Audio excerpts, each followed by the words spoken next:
Forbes India Leadership Awards. Thank you, Dr. Shah, for agreeing to do this.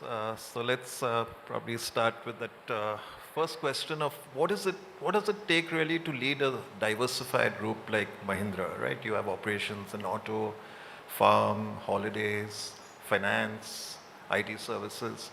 So what is the approach here as the group CEO? How do you look at it? So Brian, first, it's a pleasure to be here with everyone.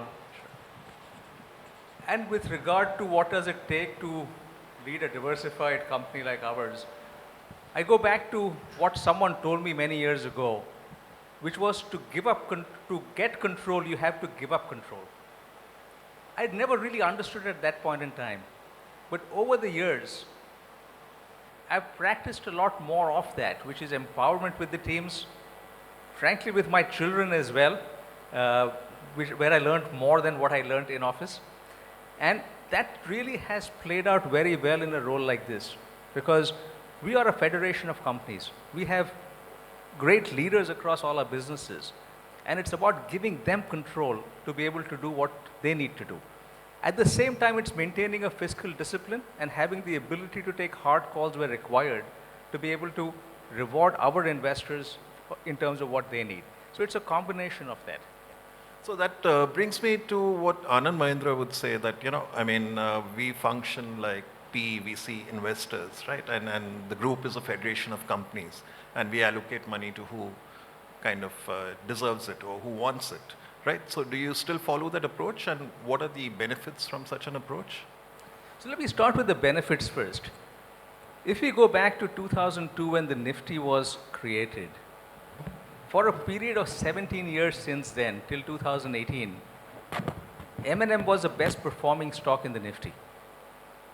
And that was really driven by the federation of companies, by giving freedom to entrepreneurs within the group to create value, and by strong fiscal discipline as well.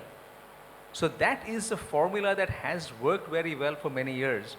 And that's really one for us to take forward, because our strength is the synergies across the company and the trust, frankly, that the Mahindra brand creates. Great. And as Sumaira said, you're the first non-family professional to be heading the group, right? So what's the message here for stakeholders? If I were to look back before I joined the Mahindra Group, I always looked at the group with a lot of admiration. Admiration for its values, for what it stood for its philosophy of RISE, which was to drive positive change to enable communities to rise. And when I got this opportunity, I would frankly say that I was deeply honored and privileged. And more importantly, it was the responsibility to continue this legacy. But beyond that, it's not as much about me. I think what this holds in terms of significance is that this is an Indian multinational, a proud Indian multinational that is run by professionals with the power of the legacy that it has. Right.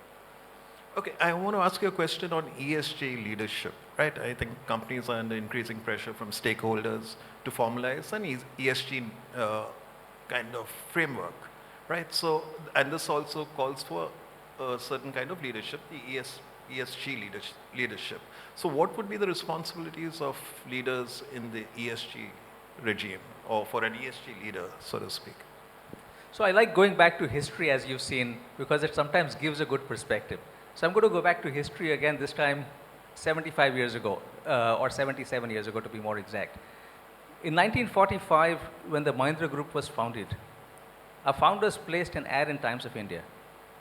It talked about the principles under which this company was being formed.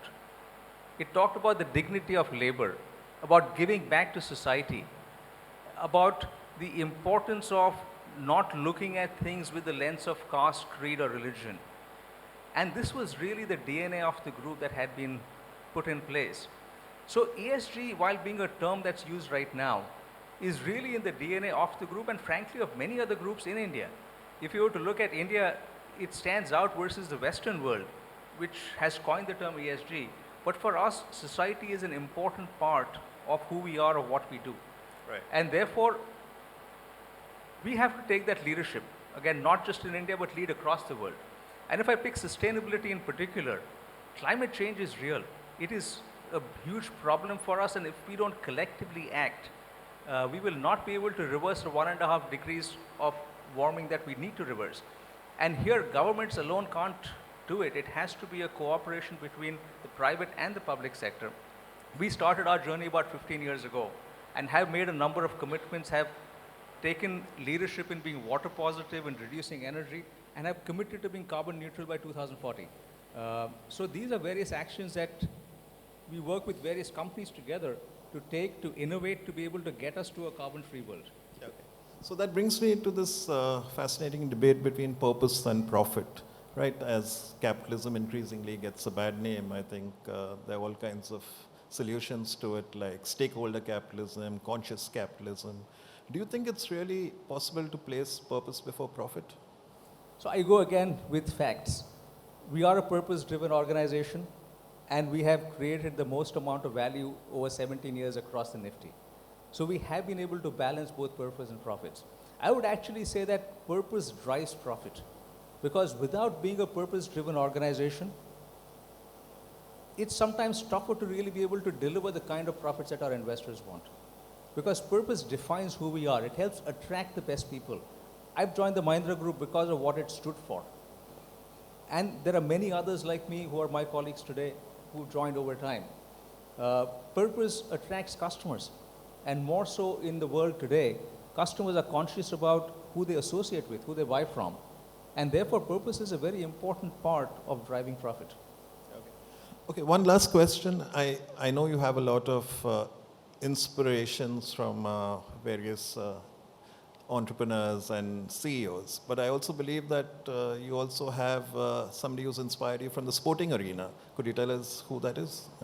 Yeah, so I may expand on your question on this, Brian, a little bit, because there are two people that have really inspired me. One is from the sporting arena, and this is one I would look at as Kapil Dev. Growing up, obviously enamored by what Kapil did on the sports field, but more important was how he brought the team together for the World Cup. And it's about how you build a team which may not be the best team on the arena, but which can work together to vanquish the best teams. And that's really what leadership is all about. And in the expansion, in this case, I do have to talk about the inspiration that my mother has provided me. My mother was in the second batch at IIM Ahmedabad, one of two women in that batch.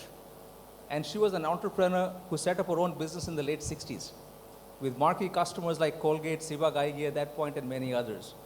And that is what I've learned growing up in terms of how you can balance family and work and do something that's a passion for you.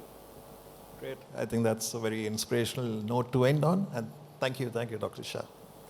Thank you.